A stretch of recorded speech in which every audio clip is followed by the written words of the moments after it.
This is the 8-hour workday with Rex Haymarket, where every crisis somehow becomes your bill and their bonus.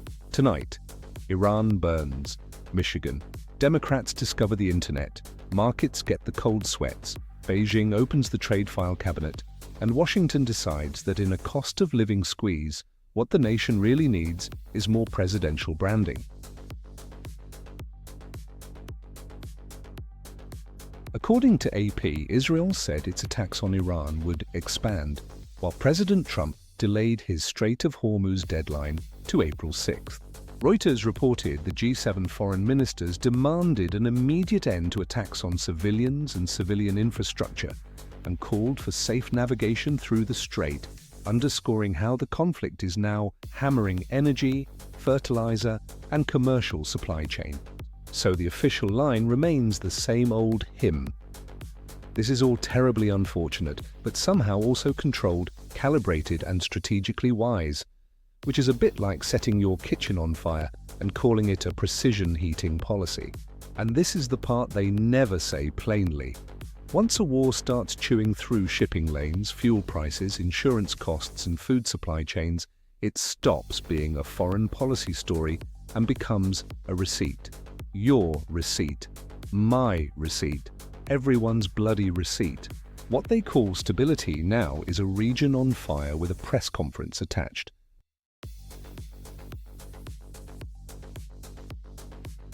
According to Michigan Advance reporting carried by News from the States, physician and Michigan Democratic Senate candidate Abdul plans to campaign on April 7th at Michigan State and the University of Michigan with Hasan Piker and Representative Summer Lee.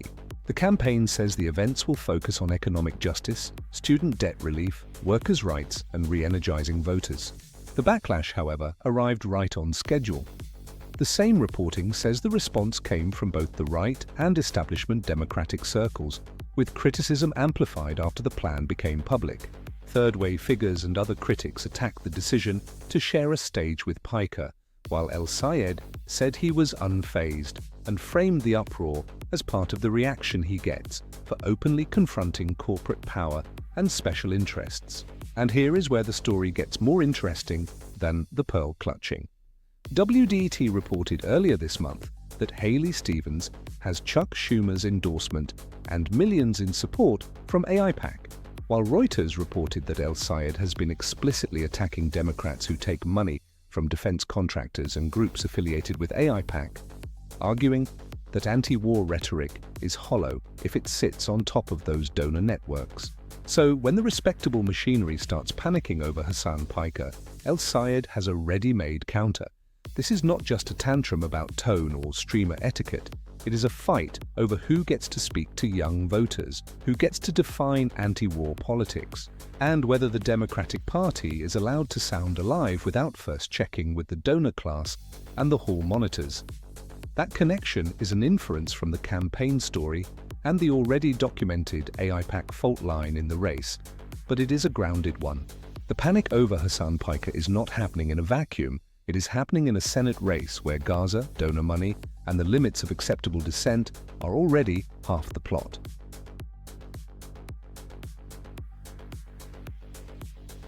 Reuters reported that the University of Michigan's Consumer Sentiment Index fell to 53.3 in March from 56.6 in February, a 3-month low, while one-year inflation expectations rose to 3.8% from 3.4%.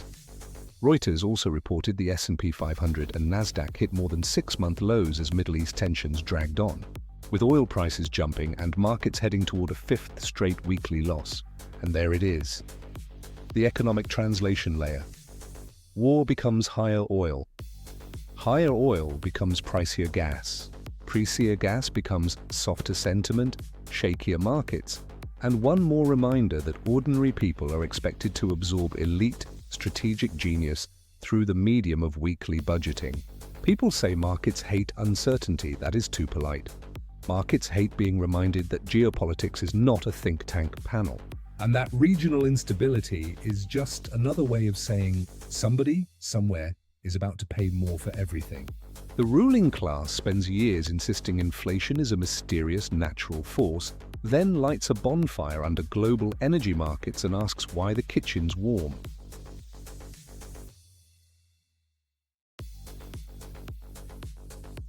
Reuters reported that China launched 2 reciprocal probes into US trade practices on Friday, aimed at US actions that Beijing says restrict Chinese products and disrupt supply chains, including in green technology and high-tech exports.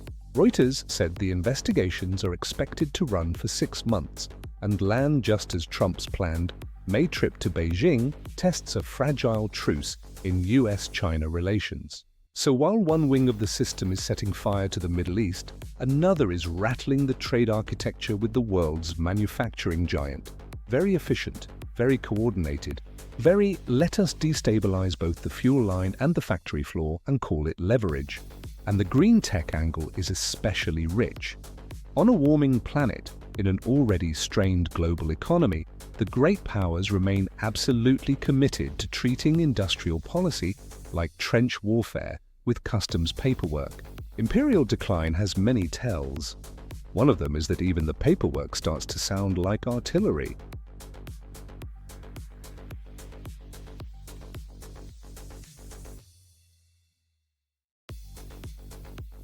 Reuters and AP both reported that the Treasury Department plans to put Donald Trump's signature on new US paper currency, the first time a sitting president's name will appear on the notes. Reuters said the move ends a 165-year tradition by removing the treasurer's signature, and the first redesigned $100 bills are expected in June 2026. And honestly, it is the perfect ending to the day. Fuel prices biting, markets wobbling, a war widening, trade tensions rising. And the symbolic answer from Washington is, what if the cash looked more presidential? That is not governance, that is merchandising. It is politics as branding exercise, empire as vanity project, history as a licensing agreement with better stationery. When an empire starts autographing the money during a cost of living squeeze, it is not projecting confidence, it is asking to be remembered. So that was the day. A widening war sold as discipline, a donor fight sold as decorum, an inflation shock sold as resilience, a trade conflict sold as strategy, and a signature on the money sold as history. Same trick every time, really. Break the ordinary world, then demand applause for managing the wreckage. This is the 8-hour workday with Rex Haymarket, where every crisis somehow becomes your bill and their bonus. Until next time, mind the spectacle, read past the slogan, and never trust a government that wants credit for the fire brigade after it's been playing with matches.